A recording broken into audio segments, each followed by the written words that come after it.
skimp right over at her house. Exactly. Now she faces off with her ex. The counselor told me you were the worst narcissist they have ever seen. As long as I kept a roof over your head, you loved me to death.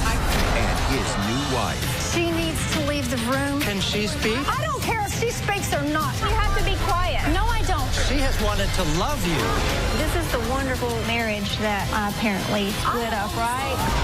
You don't know the first thing about this marriage.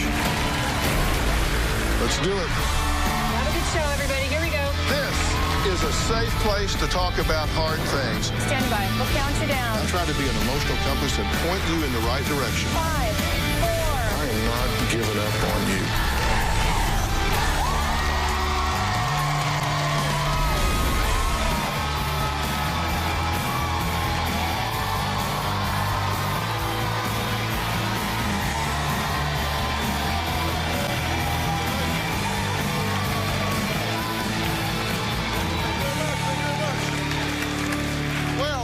Says she was happily married to Pete, a former priest and current licensed counselor for 17 years, until he met a massage therapist and life coach named Lori while on a couples retreat.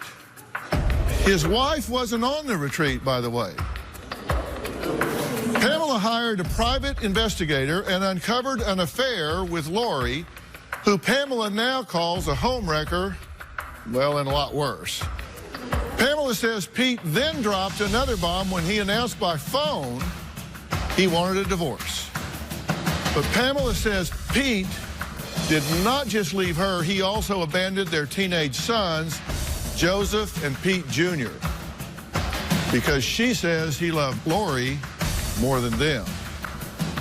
Now Pamela and her 18-year-old son, Joseph, are pointing the finger at Pete and Lori, who they blame for the death of 15-year-old Pete Jr., who died by suicide only 6 months ago.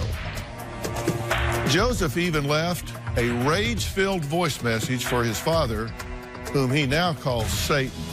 I'll let you hear it. Hey, piece of this is your son. Remember the one that you didn't kill? You piece of worthless nobody. You're going to die lonely. I will never see you again in my fight. I hope Satan sticks a pitchfork right ass. You worthless nobody. Kill yourself. Not the kind of message a father wants to get from his son. Pamela says that was just Joseph expressing his anger and hate towards his father, whom Pamela says alienated himself from his son's lives by berating her and promoting his love and adoration for Lori, who is now his wife. My ex-husband is a sex addict, a liar, a cheater. He would go to strip clubs. He cheated on me with hookers. I was absolutely devastated. I had to get tested for STDs. Thank goodness test came back negative. Then Pete had an affair with a life coach, massage therapist, and he announces out of the blue that he wants a divorce. He told me, I'm not in love with you. I never have been. I'm not willing to try. I'm leaving. Pete left not only me, he left our 2 sons. I felt like an atom bomb had been dropped on me, as if the world just stopped. I hired a private investigator to do some background work. He followed Pete and Lori to a marina several times and to Lori's home. The investigator got pictures of Pete and Lori hugging and kissing each other. I felt dead when I saw the pictures of Pete and Lori kissing. Finally, it was visual. It was there. There was no mistaking it. She's a narcissistic ego feeder, and someday she's going to learn that her middle name is retirement package. I do not want anything to do with Pete or Lori. Looking back on our whole life, Pete thought only with his penis and his wallet.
Okay, now you're married for 17 years. Yes.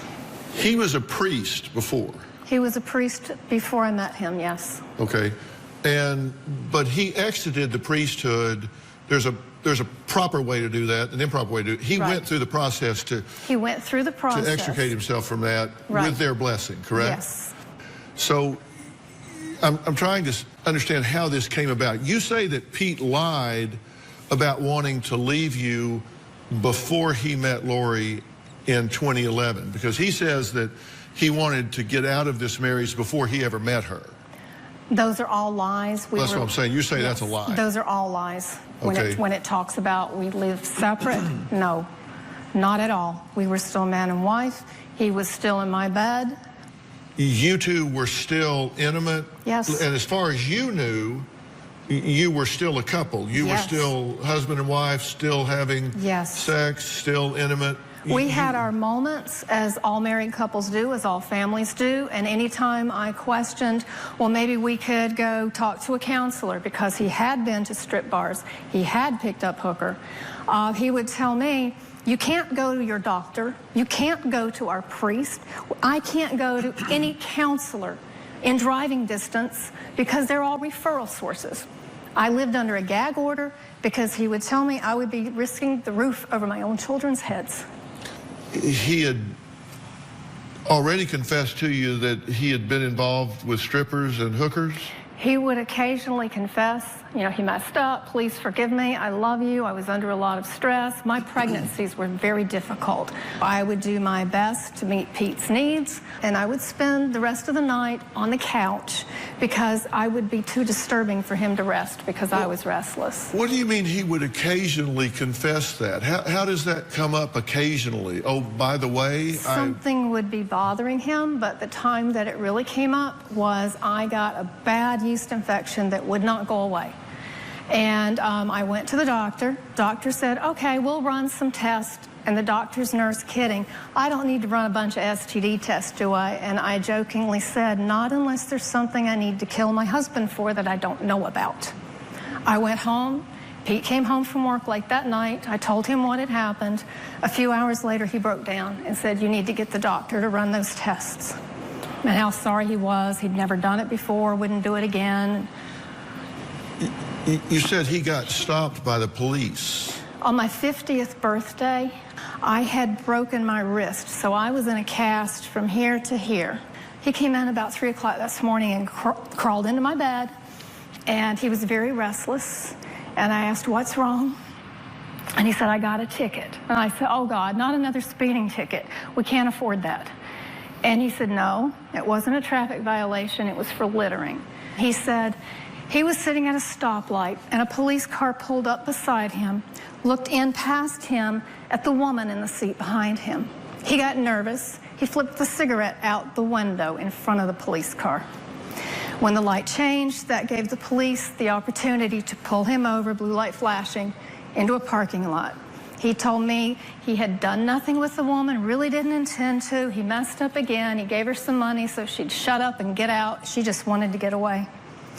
When they got out of the vehicle, the police said, sir, do you know you have a well-known prostitute in the front seat with you? And he said, I just saw a woman walk in at night. It wasn't safe. I was just going to give her a ride. The police didn't buy that.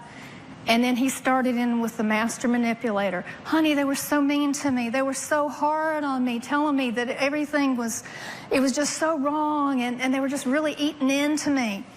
He started saying, I was experiencing feelings for someone, but it's a mistake, and I'm not going there. It's so wrong. I mean, you're the love of my life, and it's not going to happen. And then he started spilling his guts about leaving Joseph in hotel rooms on hockey trips so he could go pick up prostitutes and go to strip bars.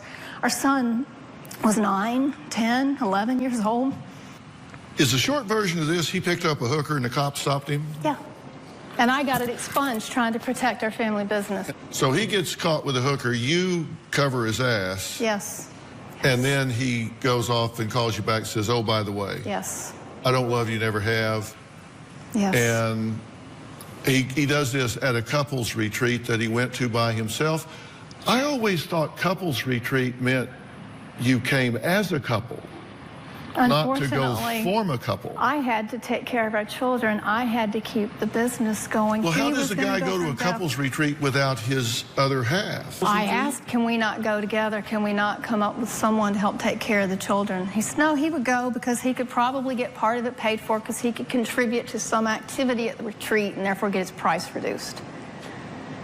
So I wasn't invited. Okay, so he comes in and says, there's this great couples retreat I'm going to without you so I can get a discount. Yes. So if I go without you, I don't have to pay for you, so I'll just find another half there. That wasn't in the game plan. Well, that's how it worked out, That's though. how it So he worked goes out. there, and while he's there, he gets a massage A paid massage. from her, Yes. who's now his wife. Who comes home from that massage, gee, honey, you know, she's also a life coach and she can help me with this other business that he's picked up and I really need help with that. So you need to pay off of our business for me to go get massages every month or two. Well, so you paid her. I wrote the checks because that's what was supposed to be happening. She was his life coach for the other part of his business, side business. So your theory is she coached him right out of the house. Exactly. And right over to her house. Exactly. And you paid her to do that? Yes. All right, I need a break. Pamela says she could have filed a lawsuit against her ex-husband, Pete's mistress, and now wife, Lori, for having sex with him while they were still married. She could have filed an alienation of affection Criminal type. conversation is the title of the law. They call it criminal conversation. It's a nice term. We'll meet Pete and Lori and find out what they have to say about that next, because they're here. And we're going to hear their side of this right after the break.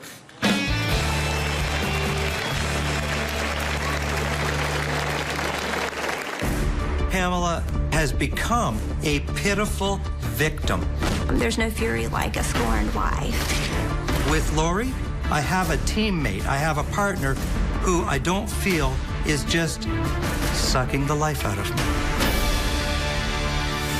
And later, do you believe that she would want your son to be dead? Yes. You sorry son of a bitch! Tuesday on an all-new Dr. Phil. She fell in love online. I have sent Dave with my life savings. Your son and daughter don't believe he exists. This is all a fairy tale, Mom.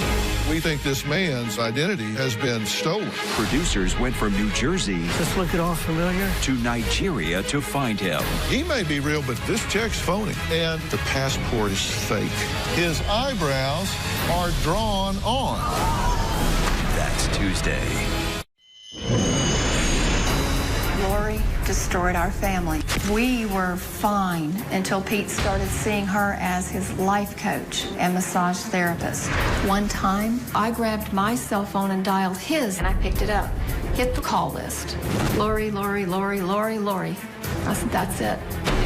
What type of a person leads a married man, a father, away from his home, his wife, his children?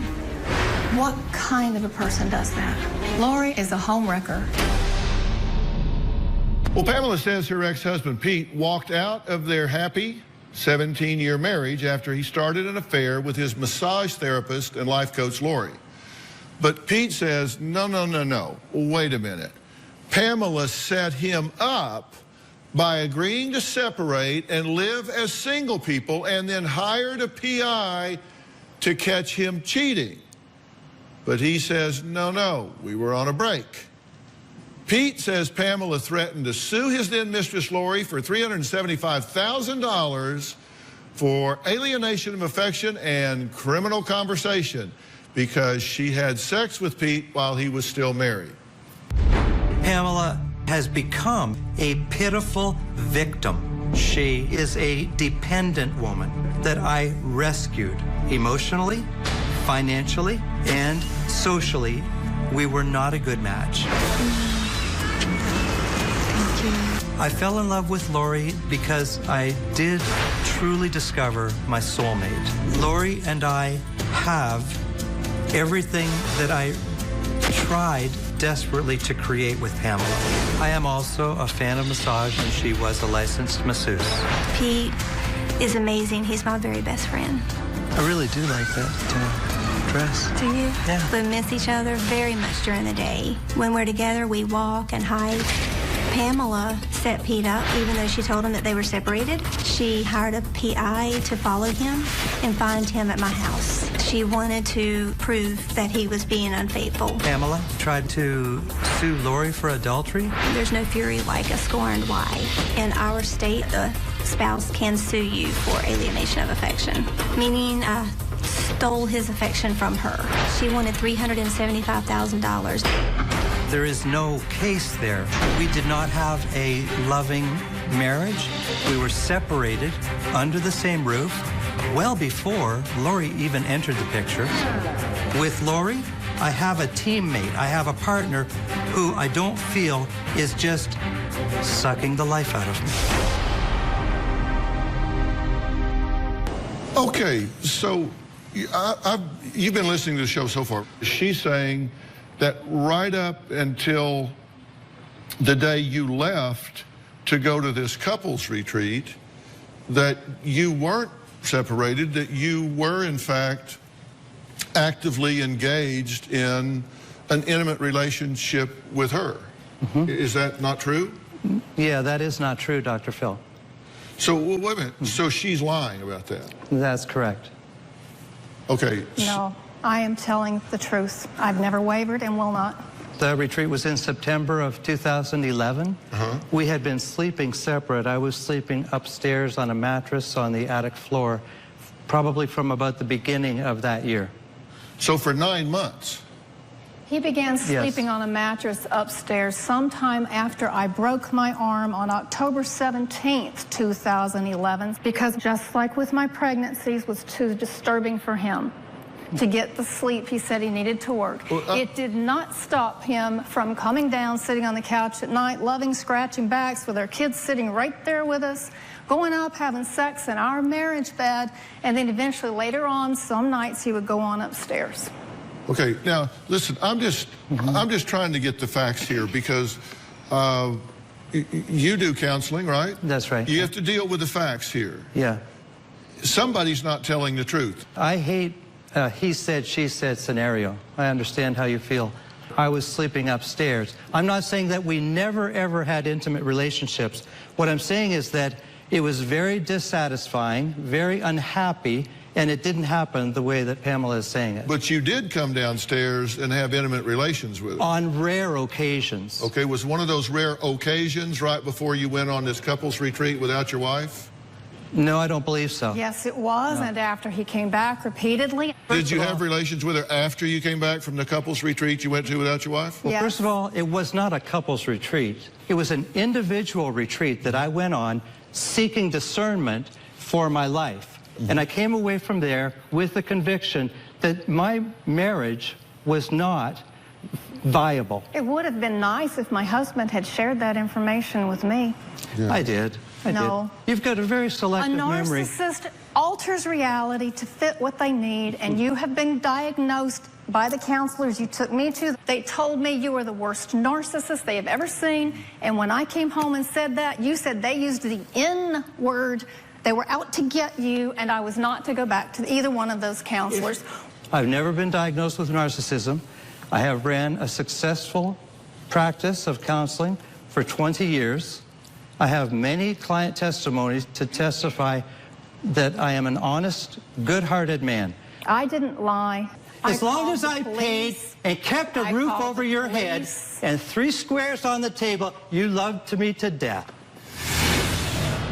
This is the wonderful marriage. I have only seen you one time. Because you refused. I've lived under your gag order our entire marriage. No more. Truth and love are going to win out here. Thank God it will. And you're coming out on the short end of the stick, sweetie. No, sir. And later, I have to tell you, that's the most stunning answer I think I've heard in as long as I can remember. Wednesday on Dr. Phil. I feel him kick. I can feel his little feet. My daughter thinks she's pregnant, and she's not. She actually thinks her baby's Jesus. I am pregnant. And it is Jesus. You believe this baby's the Son of God? Yes. The ultrasound was performed on Haley. You say, I'm giving birth. You don't believe that. You are not a lie detector test, and you need to shut it. All this November. I use heroin every couple hours. I would rather feed my drug habit than my unborn child. She's my sister. How could you do this to a baby? It gets worse. Right now, she is really high.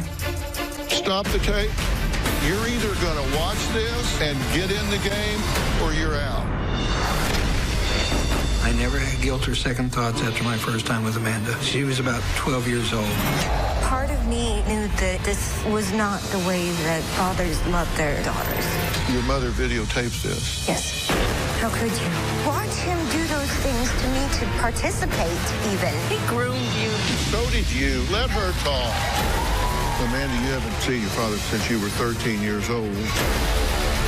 You feel like you've done nothing wrong. 20 years ago, if these kinds of things were joked about. Are you kidding me? Molesting your daughter was wink, yuck, yuck in 96? That is complete and utter bull. Plus, he has hit rock bottom again. Survivor Todd returns. Are you trying to drink yourself to death? I'm still living it, but I don't want to. He's having seizures. He had 12 yesterday, 2 today. And 1 strikes during the show. All this November. Did you have intimate relations with her after the retreat? Yes. The last time was in August of 2012. But I had been sleeping separate. Not all the time. I mean, You can and so ask y'all met at the retreat. So this is the wonderful marriage that I apparently I split have up, only right? seen you one time. The moment I went to set up the funeral plans for my child, I just found 24 hours before I walk in. As soon as I go in the funeral home, the funeral director says, oh, they are already here making plans. They demand half of Peter's ashes. He had already told me the day before, you and Joseph make arrangements. You let me know what they were. No. And here he was. And she's sitting there beside him. Well, I'm married to him. I'd never laid eyes on her before. I went with my husband to see his son. I never laid eyes on her They before. said, oh, so you're here for the family? Pete, We said, we are family. She needs to leave the room. She's never met our son, Peter. I am in shock. It's the first time I've ever laid eyes on her. This is the second time. Yeah. Now it's the second time. No, it's the second time. I've never spoken with her on the phone or anything. This is the second time. Because you refused. Yeah, and I'll tell you this. She has wanted to love you. No one has offered to put her in my presence until the day she was there at the funeral home when I had just found my child. You are still a lying narcissist, and you have no business being a counselor, father, or anything like that. Look me in the eye. I am looking you in the eye. I have upheld the truth our entire marriage, and I am not backing down now. I've lived under your gag order our entire marriage. No more. You know no what? more. The truth and love are going to win out here. Yes, it will. Yeah. Thank God it will. And you're coming out on the short end of the stick, sweetheart. No, sir. Yeah. Well, I will say something. Our child. I have been divorced. I have been divorced. I don't care if she speaks or not. She's Well, then not you have part to be of my quiet. family. You have to be quiet No, first. I don't. Not at this moment. Our children are the victim, not him, and definitely not her. okay. All right, what'd you want to say, Lori? What I would like to say to you is I have been divorced before. I was a single mom for 5 years. You never involve your children. I always told my son, yeah, mom's crying, stop. Were you responsible for Let me finish. children when they needed medical Yes, I and mental was. health? He yes, wasn't. I was. Yes, he was. 2 years We to get a have court order. proof. He hadn't paid We it. have proof that he So paid did every I. dime. Whatever. It took him 2 years. He would have been in jail in our state if he didn't pay. So Dr. that's Phil over. has the court documents. That's okay. That's all I need That's to okay. say. But I'm saying you do not bring your children into adult matters. They cannot handle it. He did. But anyway, Can I do a let's quick back- rewind yeah, for just a I second? want to back up because my No, story can I do is- a quick rewind? You can rewind Yeah. too, but may I do a quick rewind? Did I hear you say, this is the marriage I supposedly ruined? Yes. The wonderful marriage that she said they had. You've commented on this before. Lori had a very different way of describing their chance meeting at the funeral home. Let's listen to that, and then I want to say something to Lori that I think might help. Some of the crazy things she's done, oh my goodness. After Peter Jr. died, I accidentally saw Pamela at the funeral home. And when she saw me, you would have thought that I had just melted the witch. I mean, she melted on the floor and started screaming to the top of her lungs and went ballistic. Oh my God, I can't see her, not now, not now. Get her out of my sight. You realize her son had just killed himself with a shotgun. Mm-hmm. Less than 24 hours prior. And you're mocking her. I didn't mock her. You want to play that back? Well, I just did that. I didn't do it at the funeral home. I just got up and said, I'll be the bigger person, and I'll walk out, and I left and stayed outside. Slammed hands down just like he did. I'll be the bigger person. Wow. Walked past me, and I just said, thank you. That was it. No. In fairness to you, when you say, this is the marriage that I supposedly destroyed, you don't know the first thing about this marriage. No, just what I've been told. So for you to make that comment is both inappropriate and uninformed. Mm-hmm. You're missing about 17 out of 17 and a half years. Mm-hmm.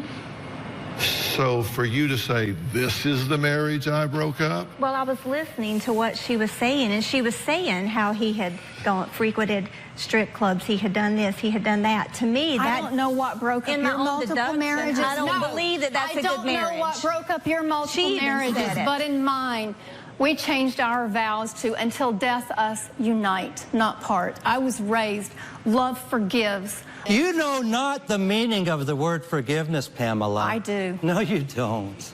I have forgiven you. I forgive you for the death of Peter. I'm not asking for your forgiveness. Yeah.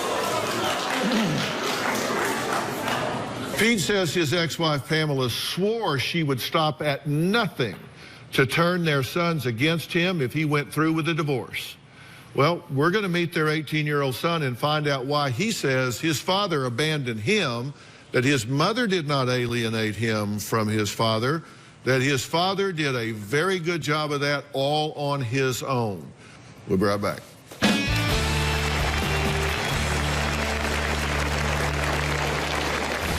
I think my dad is saying, hell yes, I'm angry and disappointed with my dad. I hold him responsible for my brother's death. I think Lori's the homewrecker and she's a whore. And later... I have my own opinion. No, you don't. Yeah, I do. You are her surrogate spouse. I have my own opinion. He is a surrogate spouse to this woman.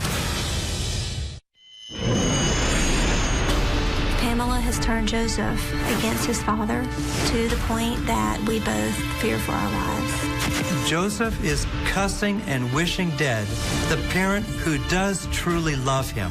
I'll fight your fat right now. Let's go, you fat. I started carrying pepper spray. This is my son. This is my flesh and blood. This is the boy whose diaper I changed. I am also afraid that he may burn the house down. He may hurt my animals. He may stab me in the dark. The boy is capable of either suicide or homicide. Well, Pete and his current wife, Lori, believe that his 18-year-old son, Joseph, is capable of harming them and blame his ex-wife, Pamela, for fueling Joseph's anger. Now, Pete also says Pamela continues to blame him for the death of their 15-year-old son, Peter Jr., who committed suicide just 6 months ago. In March 2016, I came home and I found my son Peter. He committed suicide using a shotgun. When I told Joseph what had happened, he just exploded in this gut-wrenching sound. He immediately said, "Dad's done this." Peter got the loaded shotgun from availability under her roof.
Terribly sorry for your loss. What did you want to say? Well, I just wondered why, you know, the only people who truly love my brother are on this side. It seems unbalanced. And for you to say, like, you're afraid of me, you never wanted to see me. It was always my mom who always backed up me going to see you. You never asked to see me. You never been a part of my life. I don't know why you're here. You never knew my brother. You never cared about my brother. And you never cared about my brother deep down. Same about me. I lost my personality to you, pretty much, because the only way I could really connect to you was with your favorite sport, hockey. I did like part of it. I did. I really did. That was my only way to bond with you, and it was always the threat of abandonment if I didn't. And Peter didn't put up with that attitude. Why do you think your little brother took his life? First of all, you're a counselor, and you never said he had depression. Did you not take it seriously? I had just left the funeral home where I held Peter's dead body, whom I did not see for 1 year before he took his life. Because you put her before him. Tuesday on an all-new Dr. Phil. She fell in love online. I have sent David my life savings. Is she being scammed? The passport is fake. His eyebrows are drawn on. That's Tuesday. Do you feel like you missed a call there? Exactly. In what part, Dr. Phil? Well, he's asking you if you failed to recognize a risk factor with your youngest son. No, I wrote an email to Pamela on June the 30th, 2015, and to Joseph's counselor and the supervisor, pleading, begging for a family counseling The counselor session. that you walked out on to talk to her when she was in the she was in the parking lot. The 5-minute counseling session you walked out on. No, Joseph. Yes, you did. Yes, you did. This is a counselor that you had also wrapped around your baby finger, Pamela, okay? No. Peter, I had just left the funeral home where I held Peter's dead body. After you tried to force her into my mom's life. That's the first thing. Okay, you asked me a question, let me answer. We had left the funeral home. The lady at the funeral home called me saying, it's okay now for you to come back and see your son's body, whom I did not see for 1 year before he took his life on March the 30th. Because you put her before him. Let me talk, okay? So I said to your counselor, I said, I'm waiting for a call from the funeral home to tell me when I can go back. It wasn't her on the phone at all. But you assumed it was, Joseph. For 2 minutes and you walked out on me. No. I said to the counselor, this is the funeral home. I'm going to tell them that I want to come back and see my son. And I said, excuse me, please. And I was gone like 10, 15 seconds. I was supposed to have a time with you at that session to talk to your counselor. We all went together. Pamela went in and spent 50 minutes with your counselor and allowed me the last 10 minutes. That is an absolute lie. I went in less than 5 minutes. And that counselor escorted Joseph out to the car to me. You are a walking, living a narcissistic liar that has to rebuild your own truth because the truth itself does not live in you. You are a breathing lie, okay? That's my summation of you. That's fine. I don't care what your summation of me is. What I care about is our children. Yeah, but you know what? Your lies have caused this boy to I have my own opinions. I have my own opinions. No, you don't. You are her surrogate.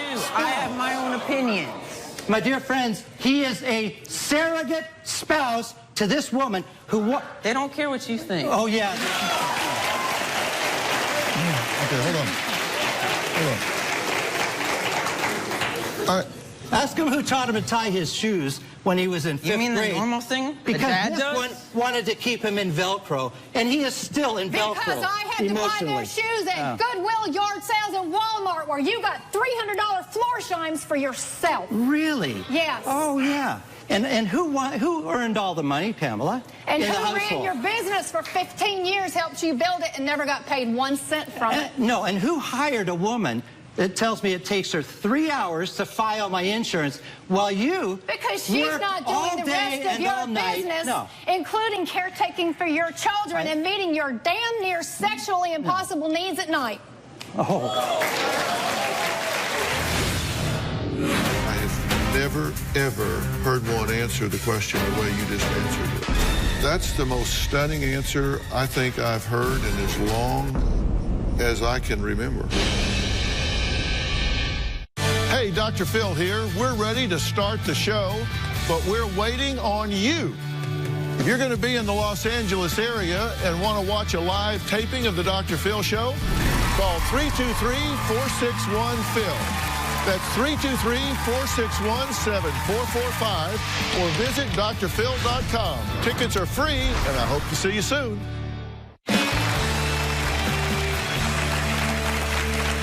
I have to go back to a question because I found the answer shocking, frankly. When I asked you if you felt like you had perhaps missed a risk factor, you said, no, no, no. I have to tell you, that's the most stunning answer I think I've heard in as long as I can remember. Because I did not fully understand your question, Dr. Well, I hope Phil. not. You said no, no, no, no, no, because I have an email that I wrote and I begged this one and this one and this one and this one and this one. For family counseling. In For all of us. So you did Dr. Phil talk, Pamela. So you did understand the question, because I have to tell you, I've talked to a lot of parents that have lost children that have taken their own lives, and I have never, ever heard one answer the question the way you just answered it. I've never talked to a parent I didn't even finish my answer. I've never talked to a parent who didn't immediately say, yes, I damn sure did miss something. I pray to God I could do that over 1,000,000 times over. Dr. Phil, I was forbidden to have contact with my son. No, I was unable to be with him. I'm not asking you about the sociogram of your life. I'm asking you about how you feel about whether or not you missed an active risk factor in your son's life. And I'm telling you, I was forbidden to have contact with him. So Okay. how could I get that. Now answer my question. If I missed an active factor? No. I said in there, Peter is in grave danger. He is severely depressed. The last time I saw him alive was on April the 9th, 2015, on his birthday. I was very much aware of his depression, but my hands were tied. How do you feel about the risk factors with this young man? I think it's very serious. I think that she has a stranglehold on that poor boy.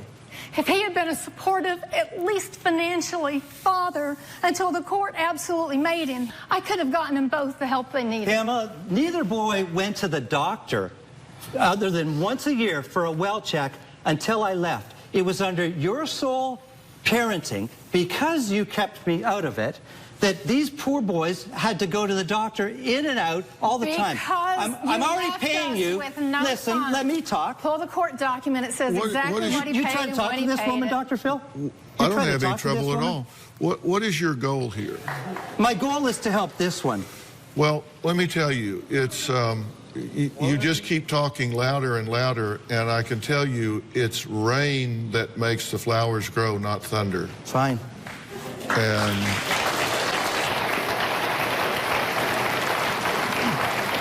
Pamela and Joseph are blaming Pete for the death of his 15-year-old son, Pete Jr., who died by suicide. But Pete and Lori say, actually, it's Pamela's fault, and claim the Department of Social Services has indicated her as the person who was responsible. We're going to find out why. Here, we'll be right back.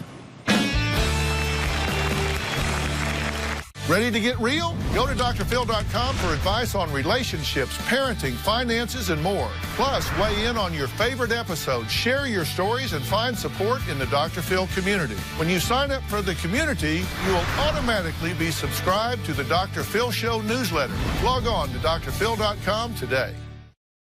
Well, we've run out of time, but I still have a whole lot to say to this family. Things start to heat up even more when Pamela and Pete go toe-to-toe